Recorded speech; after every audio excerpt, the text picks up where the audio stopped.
दोस्तों, ये नज़ारे जो आप स्क्रीन पर देख रहे हैं, ये किसी हॉलीवुड मूवी के नहीं, बल्कि अमेरिका में आए हरिकेन के हैं, जिसका नाम मिल्टन है। अमेरिका में पिछले 10 दिन के दौरान आने वाला ये दूसरा बड़ा तूफान है।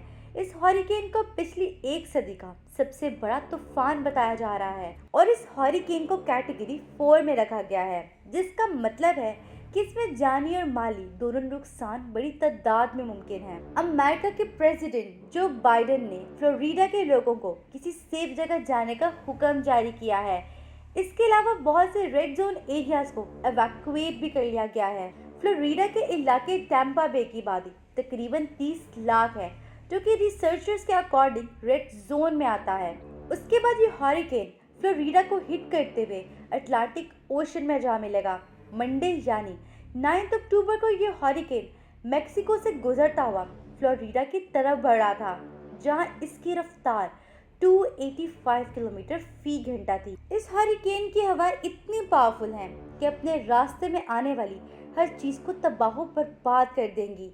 इस नुकसान से बचने के लिए फ्लोरिडा की 67 काउंटीज में से 51 में इमरजेंसी अलर्ट लगा दिया गया था। यानी या तो वहां के लोगों को किसी सेफ जगह मूव करवा दिया गया है, या तो लोग अपने घरों में ही किसी महफूज जगह छुप गए हैं। लेकिन ज़्यादातर लोग सेफ जगहों पर मूव कर रहे हैं। जैसे कि इस हाईवे पर देखा जा सकता है कि कैसे इमरजेंसी में सब लोगों में भगदड़ मच चुकी है। अभी तक तकरीबन 5 लाख लोगों को महफूज जगह पर पहुंचाया जा चुका है।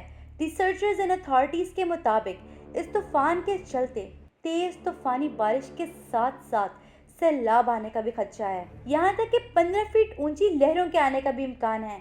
जैसे कि आप देख सकते हैं कि एक नॉर्मल इंसान के मुकाबले में ये वेव्स कितनी ऊंची होंगी। National oceanic and atmospheric administration ने मिल्टन हरिकेन पर रिसर्च शुरू कर दी है। जैसे कि आप देख सकते हैं कि कुछ रिसर्चर्स जहाज को हरिकेन के अंदर उड़ा रहे हैं ताकि हरिकेन का डाटा इकट्ठा किया जा सके। देखने में तो ये बहुत खौफनाक मंजर है। सितंबर 2024 में हेलन हरिकेन ने भी अमेरिका के स्टेट फ्लोरिडा के इलाके बिग बैंड में काफ़ी तबाही मचाई थी। ये तूफान 24 सितंबर को शुरू हुआ और 26 सितंबर तक कैटेगरी 4 की शिद्दत तक पहुंच गया था।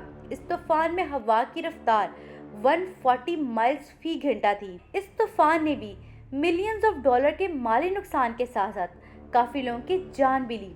इसके अलावा इस तूफान की वजह से बिजली का निज़ाम और फ़ोन सर्विस भी बंद हो चुकी थी। अभी तक ये कंफर्म नहीं है कि इस हरिकेन में कितने लोगों ने जान गंवाई और टोटल कितना माली नुकसान हुआ। ज़मीन से टकराने के बाद इसका इम्पैक्ट काफ़ी कम हो गया और आखिरकार अमेरिका के साउथ ईस्टर्न में ये तूफान ख़त्म हो गया। जब ये तूफान ज़मीन पर होते हैं तो ये नॉर्मल तूफान कहलाते हैं, और जब ये समुंदर में होते हैं तो इन्हें हरिकेन कहा जाता है। इस मिल्टन हरिकेन से कितना नुकसान होगा इसके बारे में तो अभी कुछ कहा नहीं जा सकता, लेकिन उम्मीद की जा सकती है कि हमारे लीडर्स ग्लोबल वार्मिंग के मुतल्लिक कुछ अच्छे इक़दाम करें।